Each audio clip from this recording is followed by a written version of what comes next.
بسم اللہ الرحمن الرحیم۔ شروع اللہ کے نام سے جو بڑا مہربان اور نہایت رحم کرنے والا ہے۔ جب مصر میں حضرت یوسف کنعانی کے داخل ہونے کی خبر مشہور ہوئی تو اگلے روز یوم عاشوراء علیہ الصبح ہزارہ مخلوق حضرت یوسف علیہ السلام کا جمال دیکھنے کے لیے چل نکلی اور سالار قافلہ کے مکان کو آ گھیر لیا، اور اب دیوانے چاروں طرف دیکھ رہے ہیں کہ کہیں مطلوب نظر آئے۔ سالار قافلہ ہنگامے سے گھبرا کر مکان کی چھت پر چڑھ گیا اور عاشقوں کی طرف مخاطب ہو کر کہا کہ آپ لوگ کیوں آئے ہیں؟ جواب دیا، ساتھ ہے تیرے جو کنعانی غلام، دیکھنے آئے ہیں ہم اس کو تمام۔ ایک نظر اس کو دکھا دے تو ہمیں، لا سکے تو صبر لا دے تو ہمیں۔ دل کھینچے جاتے ہیں تیرے ملک پر، دل و جان لے لے اور دکھا دے ایک نظر۔ سالار قافلہ نے جب دیکھا کہ یہاں کی مخلوق حضرت یوسف علیہ السلام کو دیکھنے کے لیے بےتاب ہے اور دیوانے مخلوق ہے کہ چلی آئی ہے، بلند آواز سے کہا،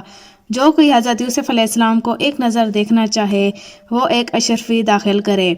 یہ سنتے ہی سالار قافلہ کے مکان پر اشرفیوں کا مینا برسنا شروع ہو گیا اور ایک آن واحد میں 6 لاکھ اشرفیاں برس گئیں۔ اس کے چہرے سے نقاب اٹھا دی۔ اب جو مخلوق نے حضرت یوسف علیہ السلام کا جمال دیکھا تو دیکھتے ہی نظریں حیران رہ گئیں، آنکھیں پتھرا گئیں، ٹکٹکی باندھے ہوئے سب ہوش و حواس حضرت یوسف علیہ السلام کی نظر چڑھا بیٹھے، اور پھر وہاں سے جو نکلے تو قدم لڑکھڑاتے ہیں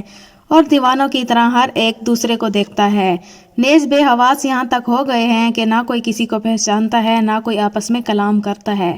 عرصہ تک یہی کیفیت رہی۔ اس کے بعد جب لوگوں کو ہوش آنا شروع ہوا اور اب وہ اپنے اپنے گھروں کا راستہ ڈھونڈتے پھرتے ہیں تو ہر میدان میں آن کھڑے ہوتے ہیں جہاں حضرت یوسف علیہ السلام کا جمال دیکھا تھا۔ غرض یہ کہ وہ تمام دن عجیب حالت میں گزرا۔ پھر جب دوسرا دن ہوا تو سالار قافلہ نے حکم دیا کہ آج حضرت یوسف علیہ السلام کی زیارت کے لیے وہ شخص آئے جو 2 اشرفیاں اپنے ساتھ لائے۔ چنانچہ اہل مصر میں یہ خبر سنتے ہی 2 اشرفیاں لے کر پہنچے اور سالار قافلہ کا مکان 12 لاکھ اشرفیوں سے بھر دیا۔ اس کے بعد پیارے حضرت یوسف علیہ السلام کی زیارت سے پھر مشرف ہوئے، مگر مدہوشی اور بے حواسی کا عالم آج پہلے روز سے کافی بڑھ گیا، جس سے ان کو سارے دن جنگلوں میں تنکے چنتے گزرا۔ تیسرے روز سالار قافلہ نے مصر کے بازاروں میں ڈھنڈورا پٹوایا کہ آج سپہر کے وقت حضرت یوسف علیہ السلام مصر کے بازاروں میں آئے گا اور اس کا نیلام کیا جائے گا، جس کسی کو لینا ہو وہ تیار ہو کر آ جائے۔ اس روز حضرت یوسف علیہ السلام کی خریداری اور ان کی زیارت کے لیے تمام مصر کی مخلوق آئی، یہاں تک کہ پردہ نشین خواتین، عبادت گزار بوڑھے اور جملہ نشین مرد و حضرات حضرت یوسف علیہ السلام کی زیارت کے مشتاق ہو کر مصر کے بازاروں میں صبح ہی سے آنے شروع ہو گئے۔ حالانکہ وہ نقاب پوش سپہر کو آئے گا، مگر ابھی سے مخلوق ہے کہ دریا کی موجوں کی طرح امڑی چلی آتی ہے، جن میں وہ عزیز بھی بے انتہا جواہر لیے ہوئے حضرت یوسف علیہ السلام کی زیارت کا مشتاق بنا کھڑے ہیں، اور آج ہر شخص حضرت یوسف علیہ السلام کو خریدنا چاہتا ہے۔ آخر کار جوں توں کر کے تیسرا پہر ہوا اور ایک بلند مقام پر سونے کی ایک کرسی بچھائی گئی اور حضرت یوسف علیہ السلام نقاب پوش کو اس پر بٹھایا گیا اور نیلام کرنے کے لیے اس کی نقاب چہرے سے ہٹائی گئی۔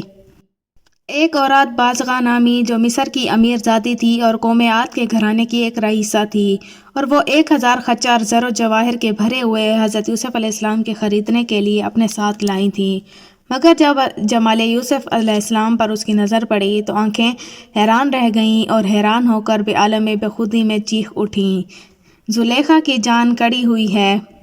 اور روزانہ عزیز مصر کو حضرت یوسف علیہ السلام کو دیکھنے کے لیے بھیجتی ہے۔ آخر ایک روز حضرت یوسف علیہ السلام کے نیلام کا بازار لگا اور مصر کے ایک بڑے میدان میں اس عجیب و غریب نیلام کا بازار سجایا گیا، جس کے بیچ میں ایک بڑا قالین بچھا کر اس پر ایک منبر بچھایا گیا اور پھر حضرت یوسف علیہ السلام نقاب پوش ہو کر اس پر بٹھایا گیا۔ کہتے ہیں کہ مصر کے تمام مرد و عورت اپنی ہستی کے موافق دام و درہم یا زر و جواہر لے کر آنے شروع ہو گئے، جس میں ایک بڑھیا سکینہ، اس کی شان بھی کہ وہ خریدار بن کر آئی، جس کے پاس کچھ سود کی لکڑی تھی اور یہ ضعیفہ لکڑی دے کر حضرت یوسف علیہ السلام کو خریدنا چاہتی تھی۔ آپ جس وقت بکنے کے لیے منبر پر بیٹھے ہیں اس وقت شاہ مصر کا ایک سوار قافلہ کے سالار کے پاس پہنچا کہ شاہی حکم یہ ہوا ہے کہ جب تک عزیز مصر نیلام گاہ میں تشریف نہ لائیں نیلام شروع نہ ہوگا۔ اب صورتحال یہ ہے کہ ادھر بولی کے منتظر دل بادل مخلوق انتظام مجسم بنی کھڑی ہے، ادھر زلیخا کی یہ کیفیت ہے کہ مچھلی کی طرح تڑپ رہی ہے کہ میرا محبوب مطلوب کو کوئی اور چھڑا کر نہ لے جائے۔ گھبرا کر عزیز مصر کے پاس جاتی ہے اور کہتی ہے للہ جلدی جائیے اور اس عجیب و غریب شے کو چھڑا کر لائیے، ایسا نہ ہو کہ کوئی دوسرا شخص اسے لے جائے۔ جس کے جواب میں عزیز مصر نے کہا اے زلیخا گھبراؤ نہیں، سالار قافلہ کے نام حکم ابتنائی جا چکا ہے، تا وقت یہ کہ میں خود بادشاہ ریان نہ پہنچ لیں گے بولی شروع نہیں ہوگی۔ مگر اچھا بتاؤ کہاں تک ہیں، میں اس غلام کو خرید لوں، اگر کسی نے اس قدر قیمت لگا دی کہ اس سے زیادہ میرے پاس نہ نکلی تو میں کیا کروں گی؟ زلیخا فوراً اپنی جائے سکونت پر آئی اور کئی ڈبے بیش بہا قیمتی موتیوں کے لے کر عزیز مصر کے پاس پہنچی اور کہا لو یہ موتی اتنے اور اس کی شان ہے کہ ان کی قیمت تمام جہان مل کر بھی نہیں دے سکتا، جو تم سے ہو سکے اور وہ یہ موتیوں کے ڈبے حضرت یوسف علیہ السلام کے پیروں میں ڈال دینا اور حضرت یوسف علیہ السلام کو لے کر آنا۔ عزیز مصر نے وہ ڈبے لے کر اپنے سرمایے میں داخل کیے اور تمام سرمایہ لے کر بادشاہ کی خدمت میں پہنچا اور عرض کیا حضور مجھے نیلام میں جانے کی اجازت ہے؟ بادشاہ نے کہا اے عزیز ہم چاہتے ہیں کہ غلام کو ہم خریدیں۔ عزیز نے آجزانہ لہجے میں کہا کہ حضور آپ کا یہ غلام لاوالد ہے اور چاہتا ہے کہ یوسف علیہ السلام کو خرید کر اپنی فرزندی میں لے لے اور اپنا دل شاد کرے۔ بادشاہ ریان نے فرمایا کہ اچھا میں تمہیں اس کے خریدنے کی بخوشی اجازت دیتا ہوں، جاؤ اور جہاں تک ممکن ہو اسے چھڑا کر لاؤ، مگر دیکھو اس کی خریداری کے لیے تاجران مالداران شہر حد سے زیادہ زور لگائیں گے، کسی سے نیچے نہ ہونا اور اس غلام کو لے کر ہی آنا۔ عزیز مصر بادشاہ ریان بن ولید سے وعدہ لے کر نیلام گاہ کی طرف روانہ ہوا۔ بس عزیز مصر کا پہنچنا تھا کہ پیارے حضرت یوسف علیہ السلام کی پولو شروع ہو گئی۔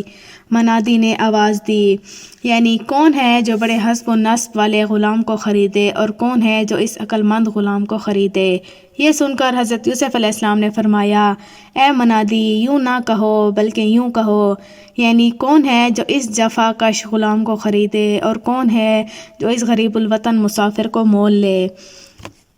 صاحب قصص لکھتے ہیں کہ پہلی بولی 1000 اشرفیوں سے شروع ہوئی، دوسرے نے 1,00,000 اشرفیاں لگائیں، تیسرے نے 1,00,000 اشرفیوں اور حضرت یوسف علیہ السلام کے برابر مشک خالص اور حضرت یوسف علیہ السلام کے وزن کے برابر لال و جوہر لگائے۔ اس کے بعد منادی نے پھر ایک زور سے آواز لگائی جس کے سنتے ہی حضرت یوسف علیہ السلام کی آنکھوں سے آنسو جاری ہو گئے، جس کی تاب اللہ رب العزت کو نہ ہوئی، اور اسی وقت حضرت جبرائیل آمین موجب حکم ربی سدرۃ المنتہا سے ایک چپکے میں یا اتنی جلدی حضرت یوسف علیہ السلام کے پہنچے کہ آپ کے آنسو اپنے ہاتھوں پر لیے اور بہت کچھ دلاسا اور تشفی دیتے ہوئے کہا یوسفا اس وقت کے آنسو تیرے یوں سمجھنا عرش اعلیٰ پہ گرے، چیخ اٹھے سب تیرے نیلام سے، رو رہے ہیں سب کے سب، اور یہ ہے ارشاد رب العالمین غم نہ کرو یوسف ذرا گھبرا نہیں، مجھ کو اپنی ذات عالی کی قسم میں نہیں بھولا ہوں تجھ کو ایک دم، کر کے چھوڑوں گا تیرا عاجز غلام، روز جھک جھک کر کریں گے یہ سلام، دے رہے ہیں آج جو تیری قیمت کل تیرے ہاتھوں میں بکیں گے یہ سبھی، آج چرچا ہے تیرے نیلام کا کل کو ڈنکا ہوگا تیرے نام کا، سبحان اللہ۔ حضرت جبرائیل علیہ السلام سے یہ کلام مسرت انجام سنتے ہی حضرت یوسف علیہ السلام شاد ہو گئے کہ اتنے میں منادی نے پھر آواز دی یعنی کون اس غلام کو خریدتا ہے؟ پیارے حضرت یوسف علیہ السلام نے اس منادی کی طرف جھک کر فرمایا اے منادی یہ کہہ کر آواز دے یعنی کون ہے جو اللہ کے صدیق اور حضرت یعقوب علیہ السلام کے بیٹے اور حضرت ابراہیم خلیل اللہ کے پوتے کو خریدے؟ مگر حضرت یوسف علیہ السلام کا منادی سے یہ کہنا سالار قافلہ نے سن لیا، جس کو سنتے ہی وہ سن ہو گیا اور اس کی آنکھوں تلے اندھیرا آ گیا اور منادی کو خاموش کر کے دم بخود سکتے کے عالم میں کھڑا رہ گیا۔ جب بڑی دیر کے بعد مالک کے حواس درست ہوئے اور اسی وقت حضرت یوسف علیہ السلام کا ہاتھ پکڑ کر ایک طرف لے گئے اور لرزتے کانپتے یہ کہنا شروع کیا کہ آپ حضرت ابراہیم خلیل اللہ کے پوتے ہیں اور حضرت یعقوب علیہ السلام کے بیٹے ہیں، یہ حال آپ نے مجھ سے پہلے کیوں بیان نہ کیا؟ اے جناب حضرت یوسف علیہ السلام، اب اگر میں آپ کو نیلام گاہ سے اٹھا لیتا ہوں تو تمام ملک مصر میں میری عزت برباد ہو جائے گی اور میری شان پر وہ بدنما دھبا لگے گا جس کا چھٹنا مشکل ہو جائے گا، اور پھر سارے ملک میں مجھے منہ دکھانے کی جگہ نہ رہے گی، اور اگر نیلام گاہ میں بٹھا کر آپ کو نیلام کرتا ہوں تو خاندان نبوت کی سخت ترین توہین ہوتی ہے، جس سے خدا کو منہ دکھانے کے لیے کوئی جگہ باقی نہ رہے گی۔ سخت پریشان ہوں کہ کیا کروں۔ حضرت یوسف نے سالار قافلہ کا یہ ستھرا خیال اور اس کا دلی حزن و ملال معلوم کر کے نہایت محبت اور ہمدردی سے فرمایا، اے مالک، تو اپنے دل میں ذرا غمگین نہ ہو اور بلا خوف و خطر مجھے نیلام کر دے۔ مرضی مولا کی یوں ہی تھی جس میں مجھے اور کسی کو دم مارنے کی طاقت نہیں، اور ایسے مصائب و تکلیف برداشت کرنا ہم لوگوں کا عام شیوہ ہوتا ہے، اور افعال الہی پر ہم لوگ جان و مال سے راضی ہیں۔ اے سالار قافلہ، جو کچھ تم کر رہے ہو بے شک کرو، لیکن اتنا ضرور کہنا مانو کہ وہ بھی یہ نامہ جو کنویں سے نکلتے وقت میرے بھائیوں نے تم کو لکھ کر دیا تھا وہ مجھے دے دو، تاکہ بوقت ملاقات کبھی اپنے بھائیوں کو دکھا سکوں۔ یہ سنتے ہی سالار قافلہ نے وہ اسی وقت حضرت یوسف علیہ السلام کے حوالے کیا۔ آپ نے بیع نامہ لے کر فرمایا، اب تمہارا جو جی چاہے کرو۔ سالار قافلہ نہایت نادم تھا۔ آخر اسی ندامت کی حالت میں حضرت یوسف علیہ السلام کو نیلام کی چوکی پر بٹھایا، جہاں بے انتہا مخلوق حضرت یوسف علیہ السلام کو لینے کے لیے ہمہ تن شوق مجسم بنی کھڑی ہوئی ہے۔ ہر شخص یہ ارادہ رکھتا ہے کہ جہاں تک ہو سکے حضرت یوسف علیہ السلام کو میں اپنے نام پہ چھڑاؤں، کہ اتنے میں بولی شروع ہوئی۔ ہر ایک ہی آن میں قیمت بڑھ چڑھ کر عزیز مصر کے نام بولی ختم ہو گئی، یعنی عزیز مصر نے پیارے حضرت یوسف علیہ السلام کی کیا قیمت دی۔ قصص میں لکھا ہے کہ 10 لاکھ اشرفیاں، 40 لاکھ درہم، 100 لڑیاں یا سوہار، گوہر امداد، 1000 نافے، 1000 شمامہ عنبر، 1000 کافور کی ڈالیں، 1000 رومی طلس کے تھے،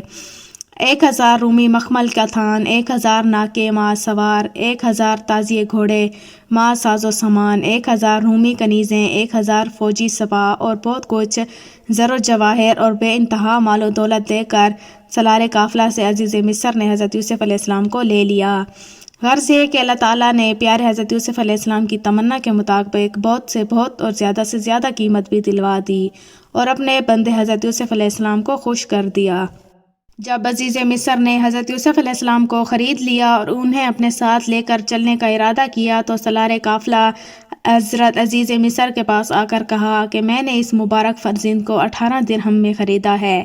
بس وہی 18 درہم اس کے بدلے میں لینا چاہتا ہوں کہ اس بابرکت ذات سے روحانی دولت حاصل کروں۔ یہ کہہ کر حضرت یوسف علیہ السلام کی طرف مخاطب ہوا اور اب دیدہ ہو کر کہا، میں آپ کے اوپر سے یہ تمام دولت نثار کرتا ہوں اور سوائے 18 درہموں کے اور کچھ نہیں لوں گا، کیونکہ آپ نبی اور نبی زادے ہیں، اس لیے آپ کی عظمت میرے دل میں اور میری رگ رگ میں سما گئی ہے۔